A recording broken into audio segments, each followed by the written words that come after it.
In 1984, O'Brien, who also works at the Ministry of Information and is a member of the party, the controlling party of the state, gives Winston a copy of the Book of Revolution by Goldman.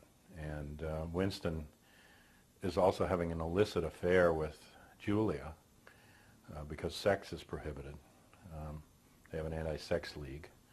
And so they're sneaking off into a room that they think is secure, but actually behind the mirror is one of the telescreens that's watching them.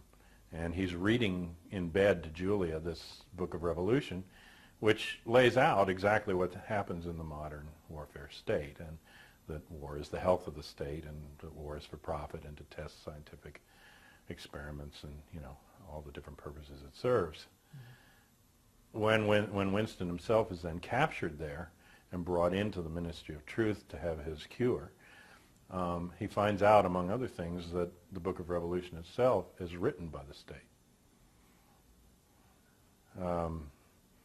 And Orwell was a military intelligence agent for England. He was British Imperial Police in Burma, the first counterinsurgency war, and he certainly understood the dynamics of what he was talking about in the book. And the book originally is in England, and its first printing was called 1948. It was only in the 49 printing by Harcourt Brace in the United States that it was changed to 1984, and one of Winston's confusions in the book is that he doesn't know what year he lives in. Neither do we. And we're following out patterns. I reread the book after doing 25 years of political research and saw 400 parallels of what was being talked about there, the aberrant conditioning, the telescreens, you know, the propaganda and everything else that inhabit the world of 1984. So that's really where we are, and we don't really know even if a war is going on or who's being involved in it or who our enemies are. And even if we could trace everybody involved in September 11th, and I believe there's still many questions remaining about the evidence, and some clear attempt at false sponsorship, evidence that was planted in front of our nose in such an obvious way that it was, you know, meant to lead back to these people, like flight manuals in Arabic found in the trunk of a car that was brought to the Logan airport by 4 Arabs who had a road rage argument with somebody who therefore remembered them and brought the FBI back to the car. I mean, and a Koran in there too, a guy the night before at a bar in Florida paying for lap dancing, drinking, and leaving a Koran on the bar and threatening that America would see blood the next day. Everywhere these people went, they caused problems. The FBI was called about them. The CIA was called about them when they were living in Langley. They were making a spectacle of themselves, and it reminded me of the Oswald double at the firing range several months before the Kennedy assassination in Texas, who shot at the other guy's target. And when the other guy complained, said, "The hell with you, I'm Lee Harvey Oswald, remember my name." And of course he did. That's what these guys were doing, and they were using false IDs that came out after the 19 names were printed, that 7 of them at least were still alive in Saudi Arabia and Egypt. You know, that these were stolen identities. And but even if they're all al-Qaeda and they're all part of bin Laden's network, because bin Laden was financed by U.S. intelligence, Pakistani intelligence, Saudi intelligence, we don't know who the ultimate sponsor of this event really is. And, you know, his hands aren't clean. There are financial ties between his family and the Bush family, between the bin Laden's construction company and the CIA in Saudi Arabia and the region there, between the Carlyle Group, which is a huge multi-billion-dollar investment group that included, up until recently, both the Bush and bin Laden family. The father works for them. Bush Jr. invested in them. And the bin Ladens were bought out in the last few months for image purposes because they were making it too evident that, but Carlyle's invested in, among other things, Bioport, which is the company that's getting the big contract for the anthrax vaccine. The whole anthrax scare that followed September 11th it's clear now chemically that this is Ames, what they call Ames strain anthrax, which means it comes out of the United States, and that's its genetic, and its engineering is such that it's clear that it had to have come out of Fort Detrick or U.S. intelligence labs, that it's U.S. military anthrax. And so the question is, who had their hands on it or could have gotten hold of it? And where did it go? I mean, that's just the simplest question. If this was anthrax from the Al-Qaeda network, who's carrying on the war? Which party is in power in the United States? Who stole the last election for the president? What party is running the war against the Al-Qaeda? Is it the Republicans? And who got the anthrax envelopes? Senator Leahy, Senator Daschle, the Democrats are the biggest opponents to the Republican domestic agenda? Why did the envelopes go to Bush's enemies if it came from the people that they're supposedly fighting? So these are just simple. I mean, the guy down at the laundromat asked me that. You know, I mean, this isn't rocket science. I mean, and you get to a point where now, I've got one article that says the FBI suspects the CIA. I mean, that's how split they are, that the FBI's main suspect is the CIA. I went back to September 1st before I came out here to Seattle to talk about this and tracked my email article collections, because I get articles from researchers all around the country, just from September 1 to September 11 to see what was there. And among other things that's there is the fact that they're making an announcement from the Pentagon that the Defense Intelligence Agency, the DIA, which is bigger than the CIA, and the FBI combined, are working on the next generation of anthrax weapon. And there was also an article that broke September 4th and 5th in the New York Times and the London Sunday Times about Operation Clear Vision, which was right on the edge of violating international treaties about chemical weapons, where the U.S. was creating an anthrax bomb to see if it could smuggle it in. They claimed it had no detonator, no anthrax. They were testing whether they could buy at commercial places a chemical lab to create anthrax, put it out in the desert. And also, Rumsfeld ordered an attempt to genetically change anthrax so that it would be resistant to the known antibiotics. And all this was covered under defensive operations, that they were supposedly trying to defend themselves from, you know, an external anthrax attack. The interlink of the Center for Disease Controls, which was supposed to track morbidity and was set up in the 1950s to see if chemical biological attacks were going on by Russia in the United States, it has such a crossover of personnel and everything else with its Fort Detrick and the center of the creation of the biological weapons here that they're almost indistinguishable, and that you really can't trust that one is regulating the other or isn't part of internal operations. So we don't know who we're at war with. But ultimately, the problem is that we don't live in a democracy. We don't live in a situation where we can get the kind of information we need to make reasonable decisions. And Bush, from September 11 forward, and his administration have been pushing for total secrecy. Secrecy of evidence, secret trials, secret tribunals, you know, secret military operations abroad. No one can know what we're going to do. It's all going to be done in our name and for our good, but we're not allowed to know anything about it. He wants now to change the rules so that the papers from his father's presidency and Reagan's presidency will never be released. The Freedom of Information Act, which is futile enough, but I mean it got a little bit out. Ashcroft made a public announcement that if any agency was having trouble with an FOIA request, that they'd put the full weight of the Justice Department behind that agency to keep the secrets locked. Well, you know, I was part of an effort that was successful in the 1990s, finally, in getting a law passed, the JFK Assassination Records Act, which bypassed the FOIA because we proved to Congress that the FOIA was useless. From 1964 till 1994, we were able, under the FOIA, to get maybe several thousand pages of records on JFK from the various agencies. Once we created the Independent Review Board and the independent review process of the JFK Records Act, from 1994, when the board was finally created, the act was passed in 92, but it took us 2 years to get the board appointed because both Bush and Clinton sat on the process. But once the board was appointed from 1994 to 1998, those 4 years, 6 million pages were released, and more continuing to be released, the largest release of classified documents in American history. because we took it out of the hands of the agencies and we reduced the excuses by which they could contain the information. And nothing is withheld. Things are only postponed for release until 2011 or 2017 or specific dates. So it's a much better law. Other groups want to adopt the law, and we were heading in that direction. Our next goal was to get the Martin Luther King files out under similar, and the COINTELPRO files.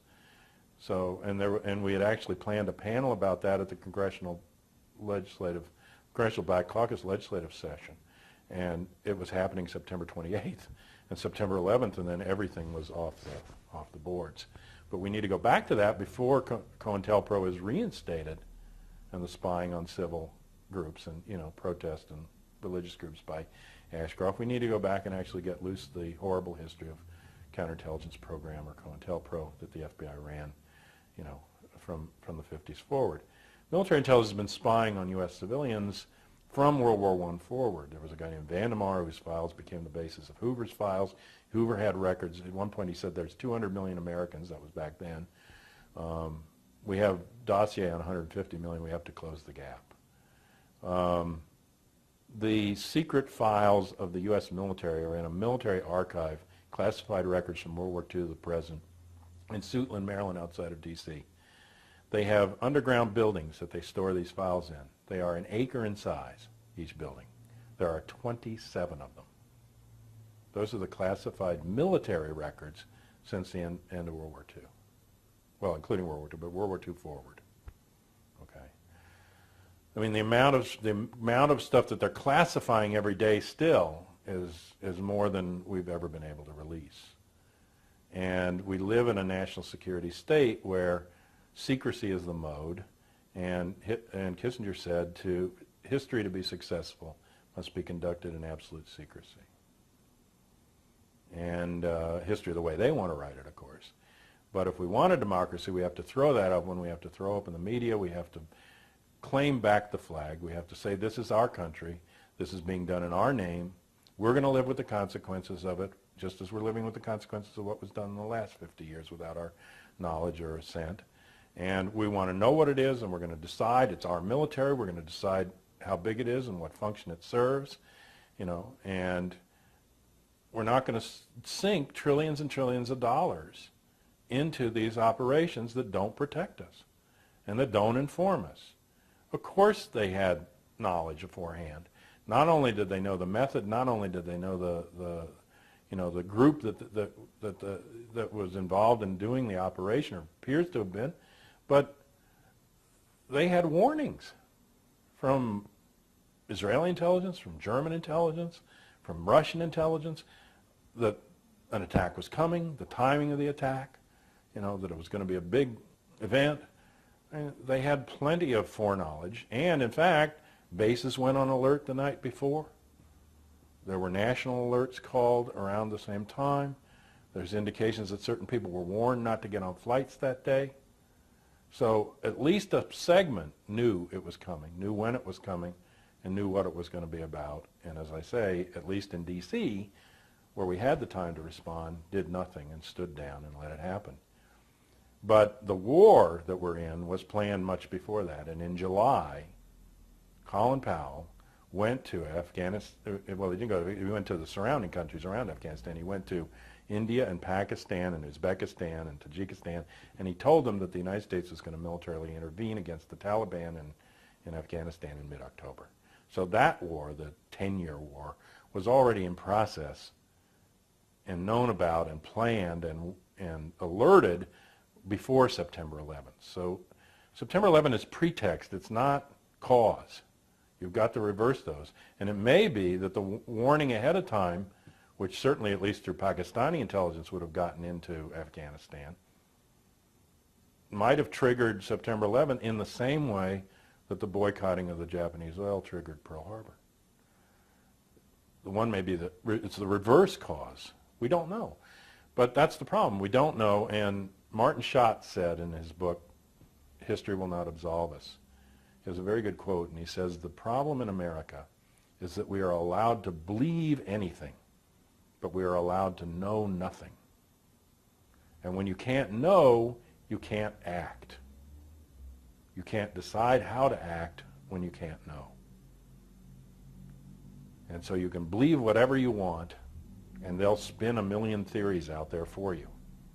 You know, I mean, if you think I'm a conspiracy theorist, I'll document to you sometime all the garbage conspiracy theories that come out of the intelligence agencies, you know, and all the disinformation. I mean, I wrote an article about it after the movie Conspiracy Theory with Mel Gibson, where I said not all conspiracies are created equal. You know, and there's a whole lot of garbage out there about, you know, the Illuminati, the Eastern establishment, the Trilateral Commission, and the New World Order being the only thing on the agenda, totally ignoring the Pentagon and the military-industrial complex and the Southern Rim economy, focusing only on the Rockefellers and, you know, that end of the money. That's the old John Birch Society stuff. And just total nonsense stuff, including UFO conspiracy stuff, you know, and just all kind of garbage that's put out there in order to muddy the waters. But we have to know, and we have to take responsibility, because now the whole world is involved in a war, in a global exchange, and it's destabilizing the world. And we may have been rearranging the rubble in Afghanistan and hiring half the Afghanis to kill the other half, but we see one of the consequences is that we almost came to a nuclear war between India and Pakistan. You know, and that's why I say we can't play this way. We have to go the other direction. Martin Luther King said it, and he was absolutely right. The choice is not between violence and nonviolence. It's between nonviolence and non-existence. Talk again about the anthrax situation, because that got a lot of coverage for a while, and then it seemed to drop off the radar screen.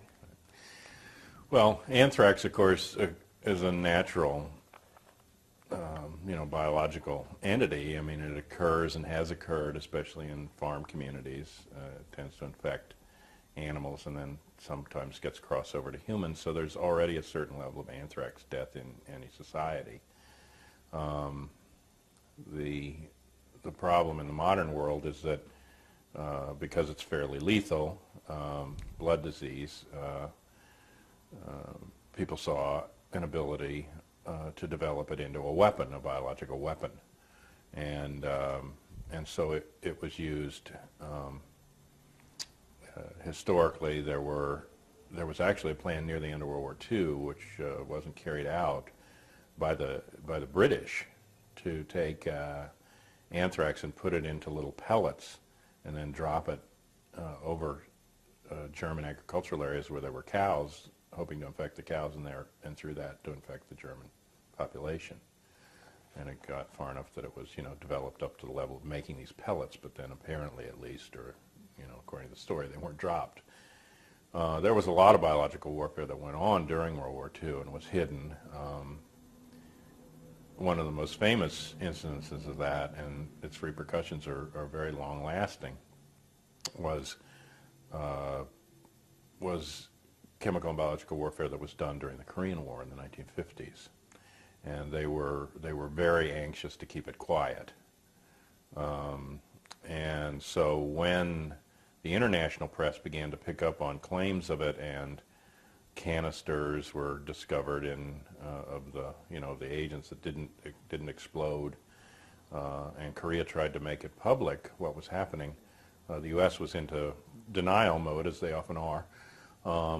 And 3 journalists here wrote a book about the evidence, and Eisenhower not only stopped publication of the book, but he charged them with some sort of treasonous activity of federal law and put them into prison, you know, for a period of time in order to hush this up.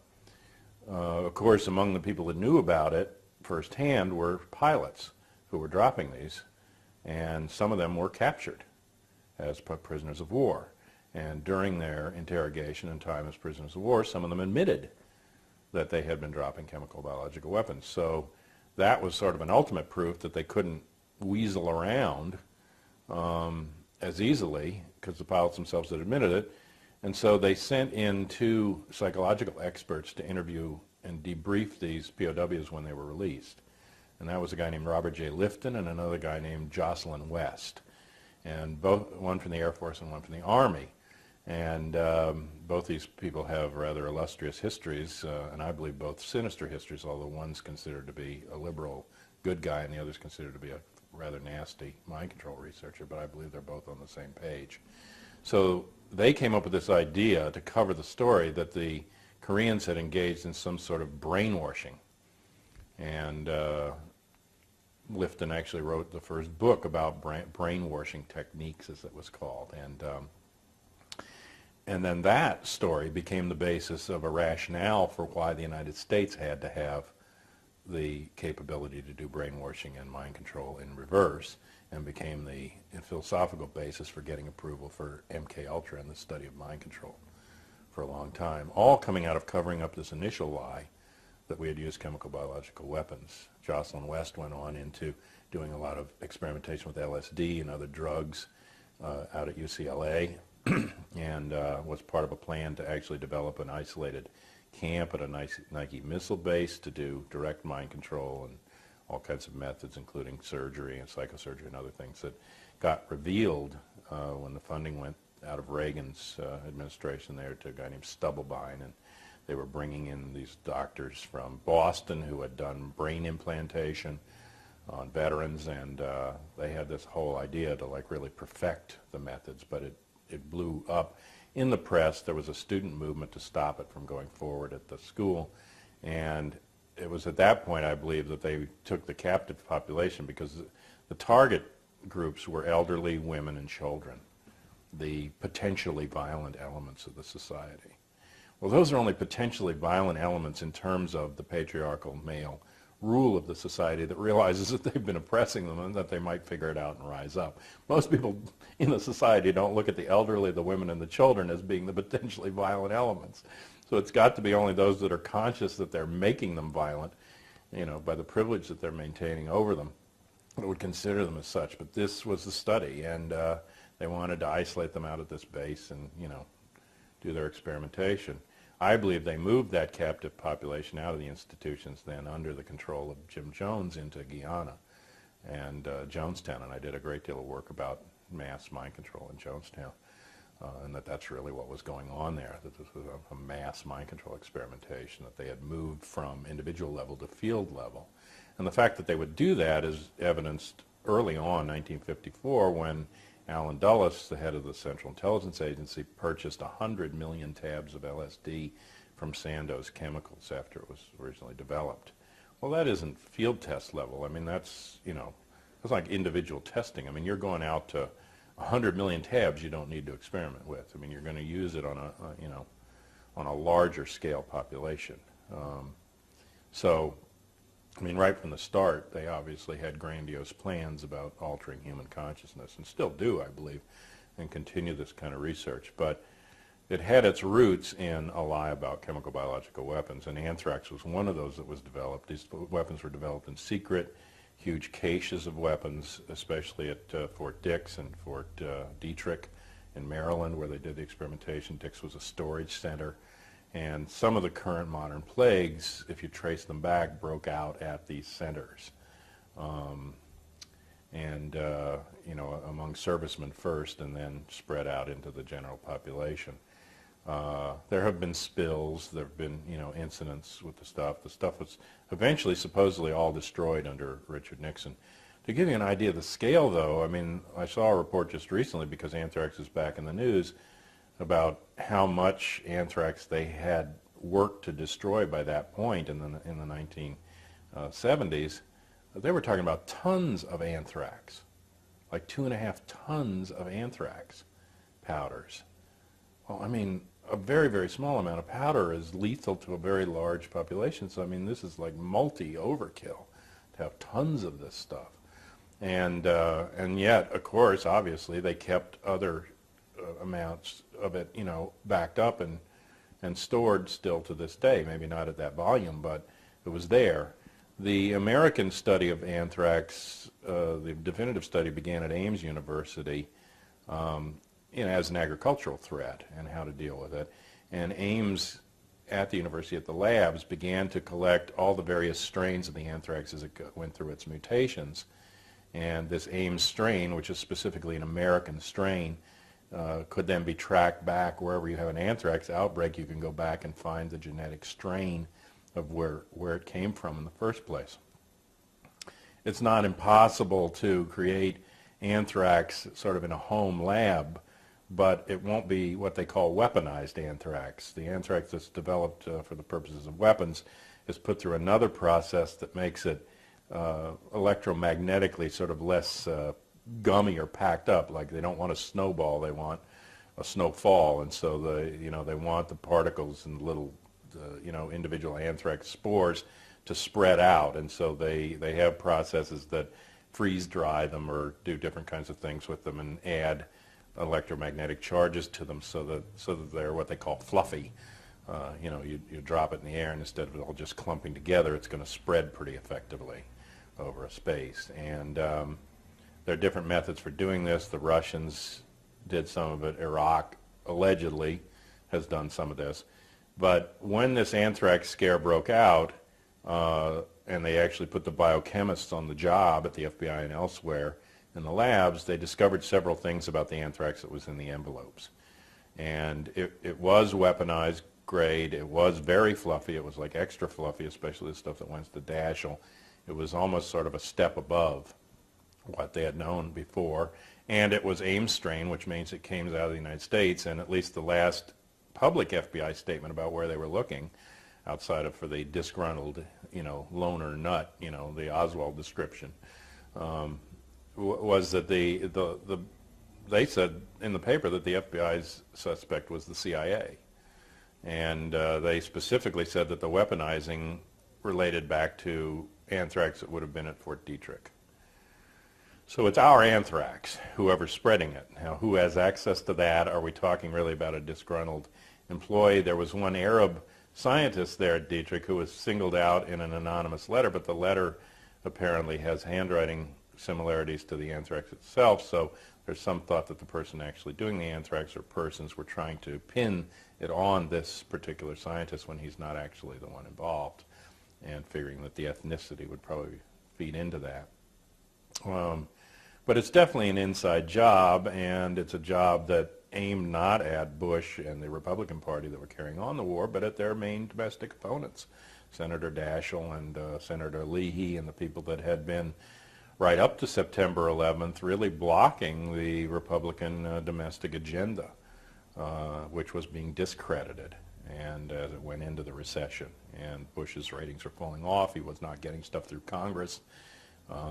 So all of this new sort of pseudo-unity that's developed since, and it's starting to erode now, really was a way to reverse that trend, or they hoped so with, with the events, whether they created them or not. They certainly used them in a very aggressive fashion in order to restore their credibility and capability to control the society.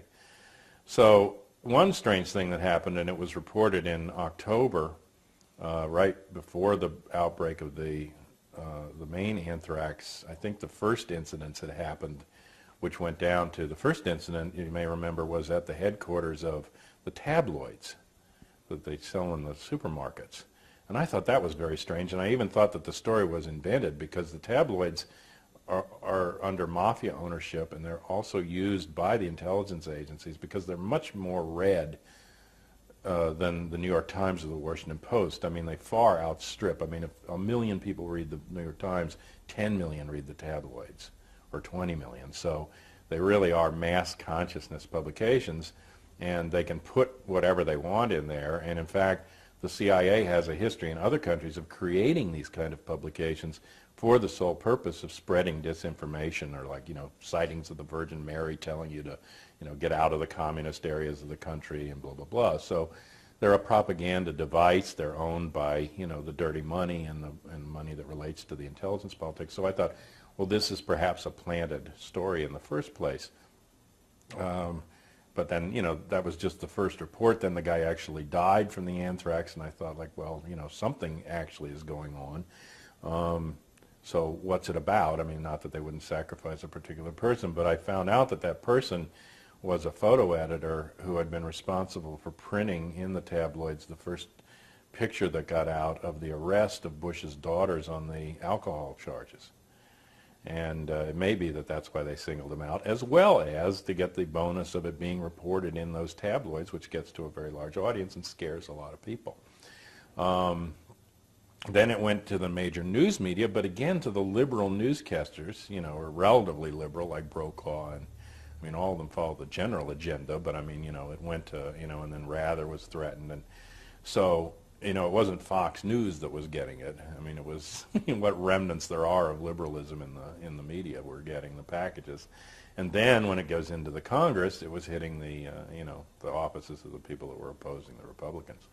So it had a strange history in that way. But in October, they reported that, I think it was after that first incident at the tabloid, but before the major news media incidents broke, the FBI had been in contact with the Ames laboratories and had given a green light to the Ames laboratories for destruction of an archive of these vials of anthrax and their genetic development and strains that dated back to the 1930s, 70-year, archive of information about anthrax. Now, why on earth would you destroy that? And then to destroy it in a timing period when it becomes critical, because then it eventually did come out that this anthrax in the envelopes that they discovered was Ames strain and could have been traced genetically back to the particular batch that it came from. And then where that batch was sent, what lab it was weaponized at, I mean, all that would be traceable. Now it's not. And so it's a destruction of a baseline of evidence critical to the case with FBI approval, right at the time that the story is breaking. So I find that very suspicious. And I don't know who authorized it or what it was about or why. I can't imagine that the university on its own just said, well, we need more space and we're going to get rid of this archive that we've kept for 70 years. I mean, I think there was obviously pressure put on them to get rid of it. But we still don't know where that came from. We don't know if or how it relates to the other terrorist stuff, except that it's part of the overall package of frightening people and making people afraid of, a postcard from Aunt Minnie. I mean, I went down to get my box mail during that period, and somebody walked in. I mean, I was almost startled because they were wearing a bandana over their face, gloves on their hands, just to get their own mail. And I mean, I don't think, I mean, you're talking about 5 or 6 letters out of, hundreds of millions of letters, if not billions, so I don't think it's something that you have to concern yourself with that much, but of course if you're a postal worker, it's a different picture, because you're more likely to be handling all the mail, but the individual odds, that some mail's going to pass through you, but the spores do spread, and they still haven't completely cleaned out the buildings, the congressional buildings from what was there before, and they were able to save most of the lives. Some of the postal workers died, but I think this has, again, earmarks of being an intelligence operation and an inside job with American-made weaponized anthrax. There was also articles September 4th and 5th in the New York Times and the London Sunday Times about a CIA project and then also a DIA project relating to anthrax. And Rumsfeld had ordered the DIA to develop anthrax up to the next level, like to genetically modify it and make it more lethal in terms of being resistant to antibiotics. And they were saying that this anthrax that they found in the envelopes was at a weaponization level that was exceeded, like it was a next generation weaponization. It was fluffier than anything they'd ever seen. It couldn't have been Russian because of the details of it, and it couldn't have been from Iraq, which they originally were trying to blame it on Iraq, and these elements like Woolsey and others from CIA that want to go into Iraq wanted to blame it on them, but the chemists again saved the situation by doing just basic scientific work, and all of the Iraqi production anthrax, its weaponization leaves an aluminum trace, and there wasn't any in this. So little by little, I mean, actual science eliminated, what political science won't.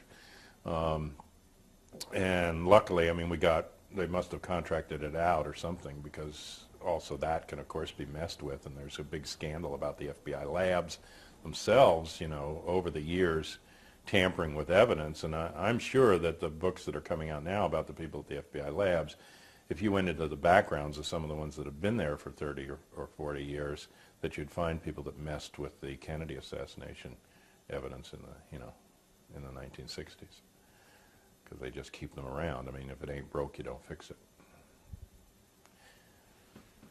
But I think you've got to have some questions about this anthrax thing and its timing and whether it was meant, again, to just further terrorize the population, unduly so. But the whole theme is, are you scared? And if you're scared, then you stop being rational about what options you choose.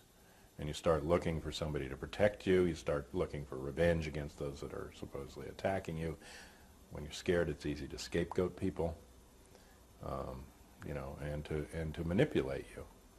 And so my message from the mid-'90s on, when I saw this pattern of strategy of tension and terrorism coming on, was calm down. Calm down and be rational, and when these things happen, take a step back and try and look and see what the source is. The solution can't be to try to imagine the worst possible thing that can happen in every aspect of the society and then build a fortress state of security in order to make sure that it doesn't happen. You can't live that way. You're going to exhaust your resources. You're going to make society and social interaction untenable. You're going to ruin the economy, except for the economy of security agencies, and intelligence agencies in the Defense Department. But I mean, you have to find another way to normalize international and human relations, establish some kind of justice, restore hope for people, and because there's no reason not to go in the other direction at this point. And once you do that, these little elements that want to blow themselves up or something are going to dwindle to nothing, and they're not going to have any support. And they're not even going to have support among their own members, because it's a silly way to go about anything. I mean, what does it accomplish? But it's just day after day we hear, there's so many millions of containers coming into this country. We have to devise a system so each one of them is safe. Or what about the drinking water? What about the nuclear plants? Everything's up for grabs. Well, I mean, it's up for grabs also in the sense that there can be disasters with or without terrorists, and have been disasters. And how you go about designing things, has to change. It has to take into account the local situation. It has to be done democratically. It has to be talked out, and everybody involved, and get the right information and make rational decisions, not decisions behind closed doors by a few people about what the society is going to look like or how it's going to be, all for our benefit. I'm much more scared of that than I am of what a terrorist could do to me.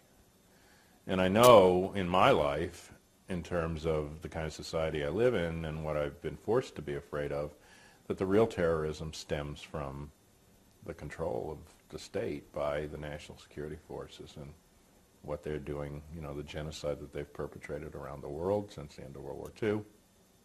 That's the terror that you have to be afraid of, not the little remnants of packages of people that may be responding to it at a particular point. Which isn't to say that there wasn't a tragic loss of life in New York and in D.C. on that date. I mean, there was. But lives are lost every day all around the world. And, I know that in the American consciousness, because of the way the media is, only American lives count, only American lives are thought of. We might get to hear about lives from an earthquake in Ecuador, being lost, and, you get a figure and you cluck your tongue. But, I mean, in the end, I mean, it's an imbalance that says that, when an American life is lost, that's worth more than any number of lives that are lost on behalf of American interests someplace else. It's that empire mentality, like the Romans, one Roman killed, I mean, is worth, killing 100 Visigoths, and the Nazis had the same mentality, you kill one of our Nazi guards out in the, hinterlands that we've taken over, we kill the whole town in retaliation. But that's not a mentality that's healthy for a society. And we've got to see all human life as valuable, and start from that. We've been in a mentality of me, mine, and the hell with you. Kevin Danaher of the Global Exchange says that the paradigm for the last 5,000 years is accumulation of material wealth and God is on our side, and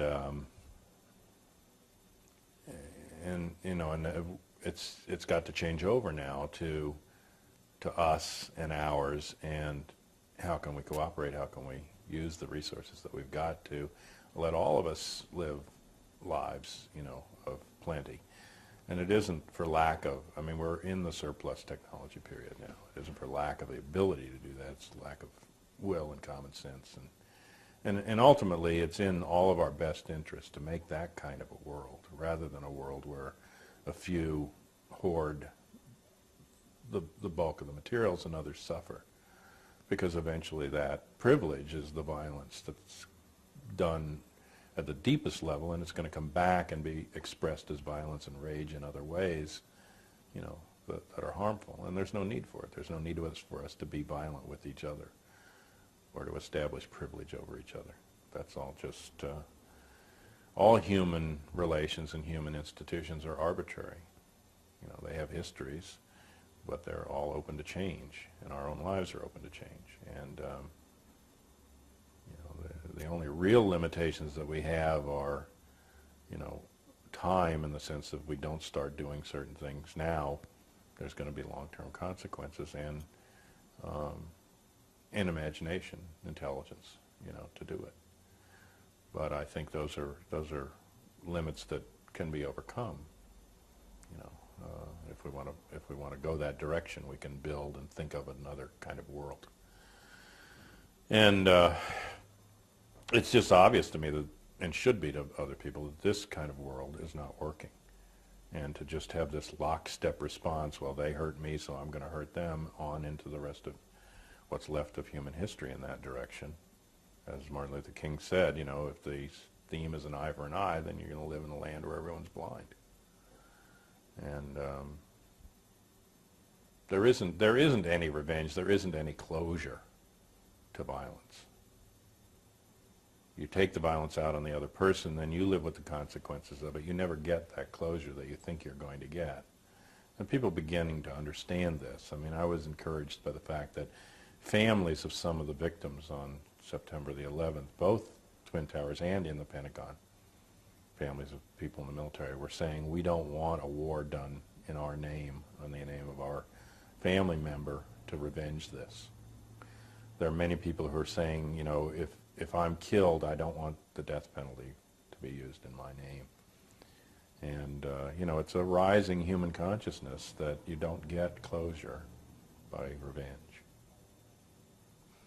Almost seems like something we could put on our licenses, like you're an organ donor. If I'm killed, I don't want the death Yeah, people penalty. do. They have little things they sign. Right. And they, you know, there's a national register, and then they sign it, and it says, you know, don't kill for me. If I'm killed, I don't want somebody else killed. So, but these are conscious choices, and you have to have the wherewithal to make them. And if you just live in fear, you live in ignorance, you live in alienation and disconnection, and your whole framework is to scrabble to get what you can for you and your immediate family at the expense of whoever that is, you know, then, you know, you're gonna be trapped into these situations that produce violence. But if you pick up a gun now in the 21st century, I believe you lack an imagination. You're also not going to win. The violence game has already been won by the elements that, you know, are in charge, and you're not going to play it out against them. You have to find a way to use your heart and your head and develop a different kind of game. And I don't say, you know, nobody will get hurt, but people will get hurt either way. And taking the other direction, taking the direction of what Gandhi called satyagraha, or truth force, allows a different kind of future, and does allow a resolution. It does allow a way out of hell. Maybe not everybody gets there, but more get there than if you go the other direction. And the hell doesn't continue on into human history, on into the next generation of weapons and mass destruction and terror. you know, what's the point? And we can play this game to say, like, well, those people are evil and I'm good, but all of us have the same evil and good in us. There's not, to my view, no such thing as an evil person. Evil and good are choices that each of us makes at each juncture, you know, in our existence. And they have consequences on us and all the other people around us. But in the end, the only rationale that really holds for violence is that if it's not just simply revenge, is this idea that there are people who are not like us and who cannot change and that will not stop being violent unless we're violent with them. And therefore, there's no way, because they're so different from us somehow, there's no way for us to reach them, and there's no way for us to change their consciousness. And since we can't change their consciousness, then the only option we have is to kill them or, you know, blow their brains out, basically. But that's, to me, within the reality of the human experience, a defeatist concept, and it's a concept that really allows any suicide or murder, all those things stem from a basic philosophical idea that you can separate your human experience from someone else's. Those are also the basic philosophical underpinnings of racism, of sexism, of any of the isms, the beliefs systems that are based on the idea that you can divide the human community into groups. You can divide the human experience against itself. That you can say, well, people with this color skin are different than people with this color skin. And the difference can not only be asserted, but it is the basis on which then those people, different than us, not us, can be, their labor can be exploited. They can be killed at will or harmed with impunity. They can be sexually exploited, and they can be oppressed. And they can be put into a position of, you know, relative social, you know, disadvantage in the society and not treated as whole people.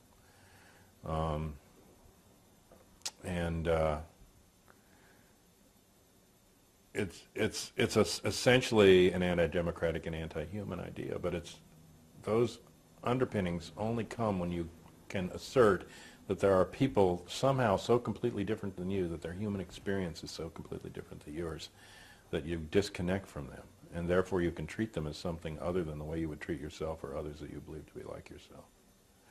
And it's only when you yourself can separate your own human experience from others that you could possibly kill yourself or kill anyone else.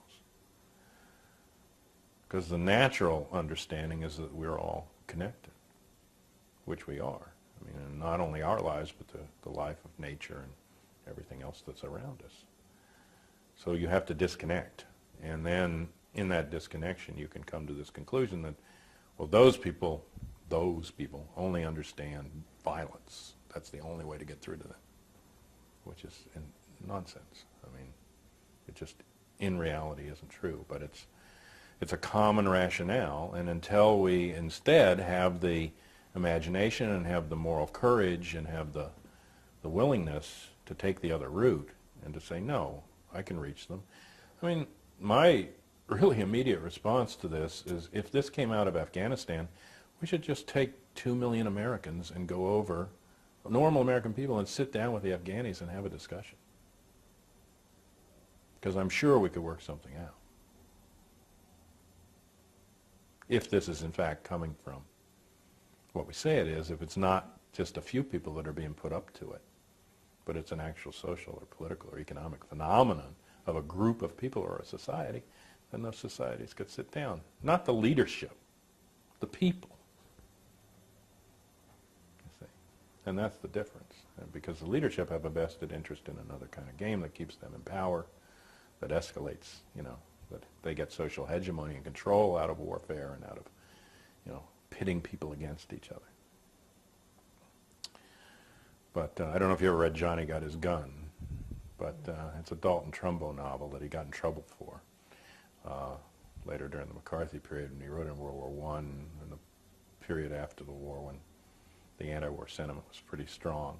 It's about a guy that goes off to war from a, you know, normal working guy, works in a bakery, and he goes off to war, and he's in a trench, and a bomb comes in and blows him up, and he survives, but he survives without the bulk of human senses.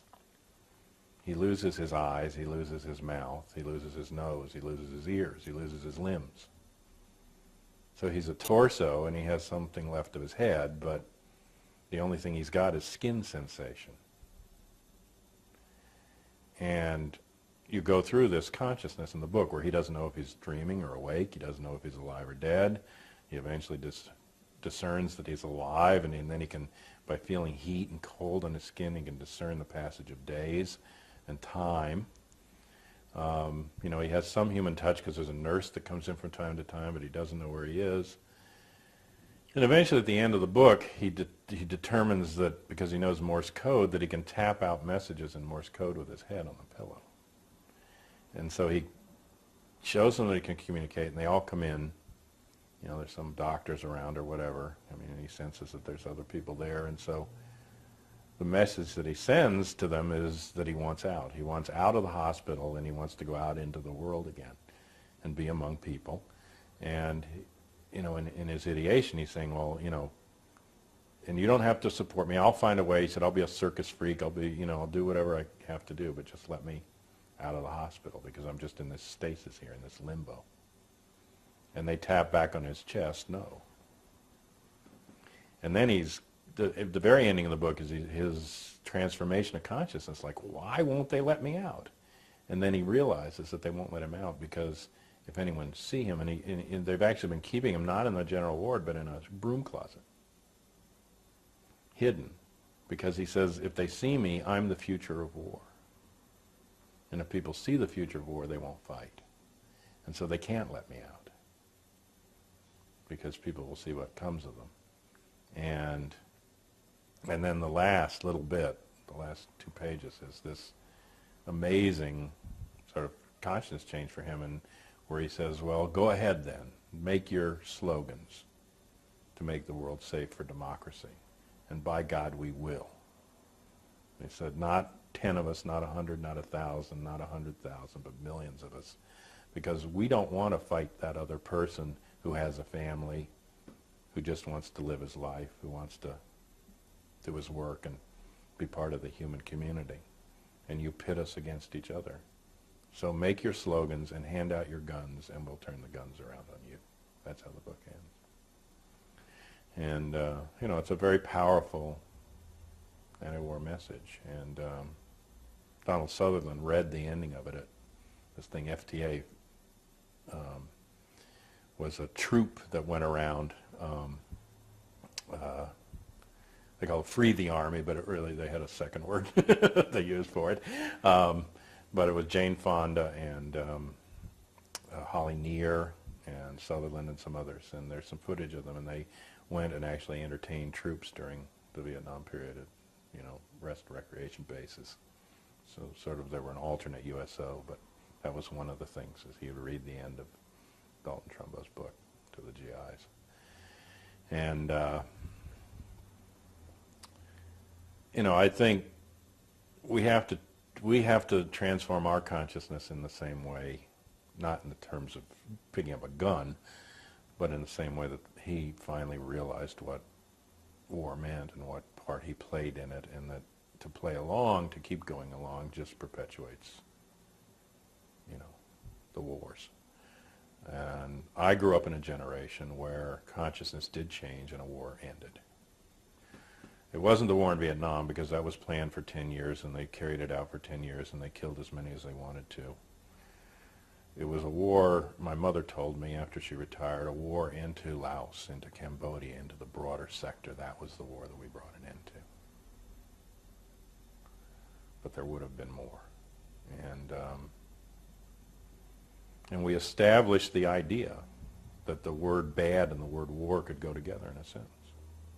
That was not the case, you know, especially with the good war of World War II. But even most wars were just considered good things, you know, and they've been working hard to get us back to that point. The Gulf War was about that. But the only way they can get us back to that point as a society is to have wars that are so technologically devastating, they're like the new blitzkrieg, that they don't really involve any troop deaths. They just go in and, you know, obliterate the enemy and do it within a few days. And that's the way they train them for like 3 to 6 day wars at West Point now, so that they can get the war over with. And the first stage is you get the Allies behind you. The second stage is you carry out the war in a brief period and smash your way to victory with all your super weapons. And then the third stage is you do the cleanup, take care of any problems you have with the Allies afterwards, and, you know, establish the new order there and put in the peacekeeping troops or whatever. Of course, it's never as clean as they envision it, but that and the control of the media, the control of the propaganda, and the distances of the wars from the public consciousness makes it easier each time to try to get back to getting rid of what they call the post-Vietnam syndrome, you know, where people question wars or don't think that it's such a good thing, you know, or you're with us or against us. You're a traitor. You're a terrorist too if you don't go along with our war against the terrorists. But I think that if you really get down to it and you want to fight a war against terrorism, then you have to dismantle the machinery of terror that is our military and the militaries around the world, these weapons of mass destruction, and this whole approach of using military and war to resolve national or international problems. This attack had the elements, because of the scale of it, of attack of war, but it was not war. This was a crime against humanity. It was a mass murder for political purposes. It's defined in every international body of law as a crime. Every country that has any of that and signed on to any of that, you know, recognizes it. There's a procedure where you approach the countries and they turn over people for interrogation and suspects.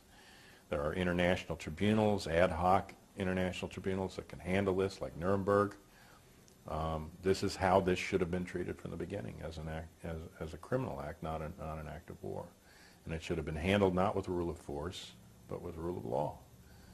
And we had, on September the 11th, the absolute moral authority of the whole world behind us to take that route and to show people that we were something better than, which was the theme of Nuremberg. We're not going to, we could go out and shoot these Nazis now, but we're not going to stoop to the level that they operated on. We're going to uphold a higher level. That was the theme of Nuremberg. We're going to take them to court and give them the due process they wouldn't give other people.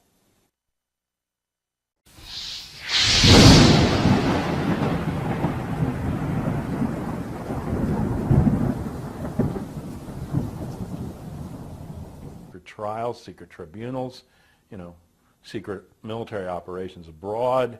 No one can know what we're going to do. It's all going to be done in our name and for our good, but we're not allowed to know anything about it. He wants now to change the rules so that the papers from his father's presidency and Reagan's presidency will never be released. The Freedom of Information Act, which is futile enough, but I mean, it got a little bit out. Ashcroft made a public announcement that if any agency was having trouble with an FOIA request, that they'd put the full weight of the Justice Department behind that agency to keep the secrets locked. Well, you know, I was part of an effort that was successful in the 1990s, finally, in getting a law passed, the JFK Assassination Records Act, which bypassed the FOIA because we proved to Congress that the FOIA was useless. From 1964 till 1994, we were able, under the FOIA, to get maybe several thousand pages of records on JFK from the various agencies. Once we created the Independent Review Board and the independent review process of the JFK Records Act, from 1994, when the board was finally created, the act was passed in 92, but it took us 2 years to get the board appointed because both Bush and Clinton sat on the process. But once the board was appointed from 1994 to 1998, those 4 years, 6 million pages were released, and more continuing to be released, the largest release of classified documents in American history, because we took it out of the hands of the agencies and we reduced the excuses by which they could contain the information. And nothing is withheld. Things are only postponed for release until 2011 or 2017 or specific dates. So it's a much better law. Other groups want to adopt the law, and we were heading in that direction. Our next goal was to get the Martin Luther King files out under similar, and the COINTELPRO files. So, and we had actually planned a panel about that at the Congressional Legislative Congressional Black Caucus legislative session, and it was happening September 28th and September 11th, and then everything was off the boards. But we need to go back to that before COINTELPRO is reinstated, and the spying on civil groups and protest and religion.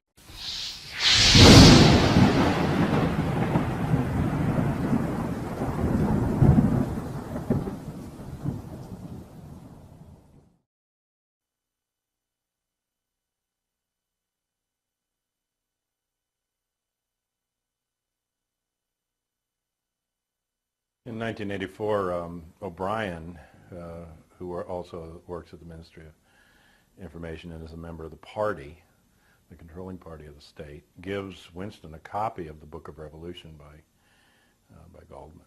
And Winston is also having an illicit affair with Julia because sex is prohibited. They have an anti-sex league. And so they're sneaking off into a room that they think is secure, but actually behind the mirror is one of the telescreens that's watching them. And he's reading in bed to Julia this Book of Revolution, which lays out exactly what happens in the modern warfare state, and that war is the health of the state, and that war is for profit and to test scientific experiments and all the different purposes it serves.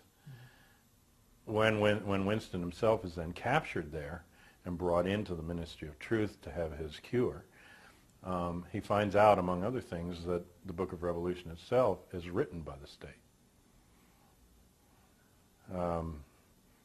And Orwell was a military intelligence agent for England.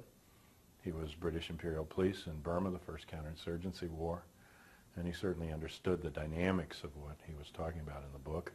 And the book originally is in England, and its first printing was called 1948. It was only in the 49 printing by Harcourt Brace in the United States that it was changed to 1984, and one of Winston's confusions in the book is that he doesn't know what year he lives in. Neither do we. And we're following out patterns. I reread the book after doing 25 years of political research and came out here to Seattle to talk about this and tracked my email article collections, because I get articles from researchers all around the country, just from September 1 to September 11 to see what was there. And among other things that's there is the fact that they're making an announcement from the Pentagon that the Defense Intelligence Agency, the DIA, which is bigger than the CIA and the FBI combined, are working on the next generation of anthrax weapon. And there was also an article that broke September 4th and 5th in the New York Times and the London Sunday Times about Operation Clear Vision, which was right on the edge of violating international treaties about chemical weapons, where the U.S. was creating an anthrax bomb to see if it could smuggle it in. They claimed it had no detonator, no anthrax. They were testing whether they could buy at commercial places a chemical lab to create anthrax, put it out in the desert. And also, Rumsfeld ordered an attempt to genetically change anthrax so that it would be resistant to the known antibiotics. And all this was covered under defensive operations, that they were supposedly trying to defend themselves from, an external anthrax attack. The interlink of the Center for Disease Controls, which was supposed to track morbidity and was set up in the 1950s to see if chemical biological attacks were going on by Russia in the United States, it has such a crossover of personnel and everything else with its Fort Detrick and the center of the creation of the biological weapons here that they're almost indistinguishable, and that you really can't trust that one is regulating the other or isn't part of internal operations. So we don't know who we're at war with. But ultimately, the problem is that we don't live in a democracy. We don't live in a situation where we can get the kind of information we need to make reasonable decisions. And Bush, from September 11 forward, and his administration have been pushing for total secrecy. Secrecy of evidence. His hands aren't clean. There are financial ties between his family and the Bush family, between the bin Laden's construction company and the CIA in Saudi Arabia and the region there. between the Carlyle Group, which is a huge multi-billion-dollar investment group that included, up until recently, both the Bush and bin Laden family. The father works for them. Bush Jr. invested in them.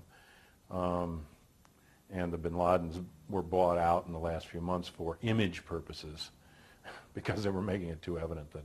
But Carlyle's invested in, among other things, Bioport, which is the company that's getting the big contract for the anthrax vaccine. The whole anthrax scare that followed September 11th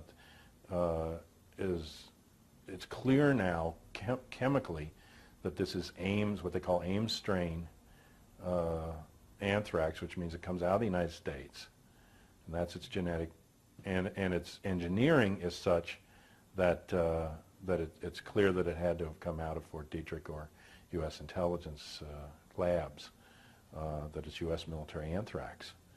And so the question is, who had their hands on it or could have gotten hold of it? And where did it go? I mean, that's just the simplest question. If this was anthrax from the Al-Qaeda network, who's carrying on the war? Which party is in power in the United States? Who stole the last election for the president? What party is running the war against the Al-Qaeda? Is it the Republicans? And who got the anthrax envelopes? Senator Leahy, Senator Daschle, the Democrats are the biggest opponents to the Republican domestic agenda? Why did the envelopes go to Bush's enemies if it came from the people that they're supposedly fighting? So these are just simple. I mean, the guy down at the laundromat asked me that.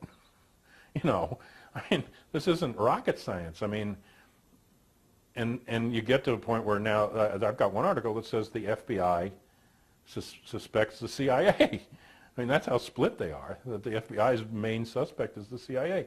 I went back to September 1st before I could 400 parallels of what was being talked about there, the aberrant conditioning, the telescreens, you know, the propaganda and everything else that inhabit the world of 1984. So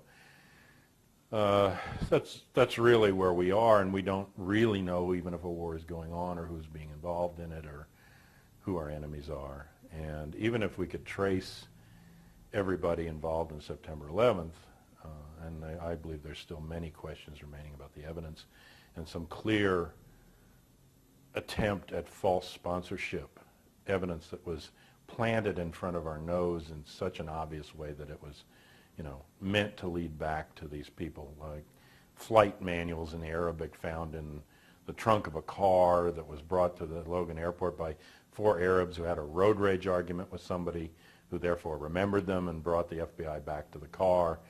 I mean, and a Koran in there too, a guy the night before at a bar in Florida paying for lap dancing, drinking, and leaving a Koran on the bar and threatening that America would see blood the next day. Everywhere these people went, they caused problems. The FBI was called about them. The CIA was called about them when they were living in Langley. They were making a spectacle of themselves, and it reminded me of the Oswald double at the firing range several months before the Kennedy assassination in Texas, who shot at the other guy's target. And when the other guy complained, said, "The hell with you, I'm Lee Harvey Oswald, remember my name." And of course he did. That's what these guys were doing, and they were using false IDs that came out after the 19 names were printed, that 7 of them at least were still alive in Saudi Arabia and Egypt. You know, that these were stolen identities. And so, but even if they're all Al-Qaeda and they're all part of bin Laden's network, because bin Laden was financed by U.S. intelligence, Pakistani intelligence, and Saudi intelligence, we don't know who the ultimate sponsor of this event really is. And, you know, his